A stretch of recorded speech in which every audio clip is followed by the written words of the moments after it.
Today, we're going to dive into something pretty huge. We're talking about a massive economic shift happening right now in the United Kingdom. A nation that was literally built on coal and steel is now pivoting to a future powered by data, AI, and green tech.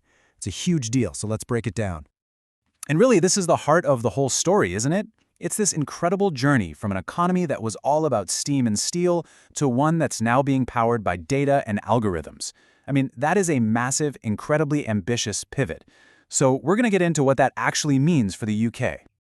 All right, so to really get a handle on where the UK is heading, we've got to take a step back and look at where it's been. We need to talk about its powerful industrial legacy. And that's not just some exaggeration. For a very long time, the UK's economic influence was, well, it was pretty much unparalleled. I mean, this was the birthplace of the Industrial Revolution. That was a moment that didn't just change Britain, it fundamentally changed the entire world. Okay, what's so fascinating here is how this timeline tells a long, evolving story of just pure economic dominance. You look at the 18th century, boom, steam power and factories change everything. Then by the 19th century, Britain was literally called the workshop of the world. Just think about that. And then fast forward to the 20th century, and as manufacturing started to shift, London rose up to become one of the planet's absolute undisputed financial capitals. So you've got this incredible legacy, right?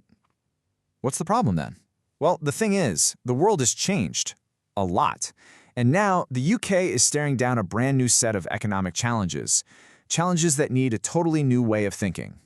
See, the very things that propelled Britain to the top, we're talking coal, manufacturing, even the old school way of doing finance, all of that is being disrupted. You've got globalization, you've got climate change, you've got the digital revolution. It all means that just relying on that old playbook, it's just not going to cut it anymore. Not for long-term growth anyway. And this right here just perfectly lays out that fundamental pivot we've been talking about. The old engine, it ran on stuff you could literally touch, things you could mine or forge, like coal and steel. The new engine, it runs on something totally intangible, data. It's a massive shift away from heavy manufacturing and towards advanced tech, and maybe most importantly, a crucial move towards green innovation. Okay, so what does this new digital Britain actually look like in the real world? Is it just a cool idea? Nope. It's not just a concept. It's being built as we speak through some really targeted, heavy investment in what we're calling the industries of tomorrow.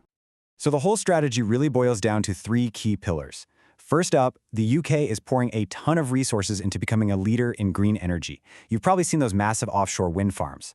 Second, it's working to foster a truly world-class hub for artificial intelligence. And third, it's doubling down on something it's already great at, fintech. Completely changing how we bank, invest, and pay for things. And let me be clear, this is not just a London story. I mean, of course, the capital is still a powerhouse, but just look at the growth that's happening elsewhere. You've got cities like Manchester and Birmingham that are just exploding as major tech centers. They're creating jobs and driving innovation way beyond the Southeast.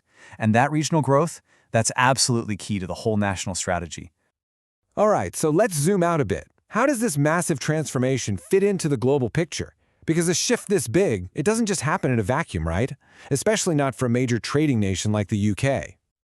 Well, in a post-Brexit world, the UK is working really hard to forge new trade relationships and, of course, strengthen the old ones. The game plan seems to be building new routes, and not just with the usual partners in Europe, but also with those fast-growing economies in Asia and right across the Commonwealth. And the focus? It's all about exporting those digital services and green technologies we were just talking about. But here's the thing. Successfully competing on that new global stage, that depends entirely on getting things right at home. Ambition is one thing, but execution is a whole different ballgame. And the UK is facing some pretty significant domestic challenges that could really slow this whole transformation down. Or, honestly, even derail it completely. When you look at it, there are really three major hurdles. First off, you've got inflation and the rising cost of living, which puts immense pressure on just basic economic stability. Then there's the housing crisis, a huge problem, especially in those booming tech hubs. It makes it really tough to attract the talent you need. And finally, the digital skills gap. Plain and simple, there's a huge demand for tech skills that the current workforce just can't fill right now. Okay, so you're facing these pretty big hurdles. What's the plan? How do you get past them? The vision for this new era, it has to be crystal clear, and it has to be actionable. And the path forward seems to be built on this three-step strategy. Step 1. relentlessly, and I mean relentlessly, drive innovation in AI, fintech, and green energy. Step 2, invest in the right infrastructure to build sustainable, clean cities, places where people actually want to live and work. And Step 3, aggressively go after those global trade links that are centered on these new digital and green industries. And you can feel a real sense of urgency here. We're not talking about some far-off future. The decisions and the investments that are made over the next 10 years, that's what will likely decide whether this whole grand economic reinvention actually succeeds or if it fails. The window of opportunity? It's right now. So that really is the ultimate question, isn't it? The future of the UK economy. It's about so much more than just spreadsheets and stock prices. It's about whether a nation with such a deep, powerful history can actually pivot, adapt, and lead the world once again. But this time, not with coal and steel, but with data and ideas. The future for Britain? Well, it really does begin now. Hey, if you enjoyed this, do us a favor and hit that like button, share it with someone you think would dig it, and subscribe for more explainers that bring our amazing shares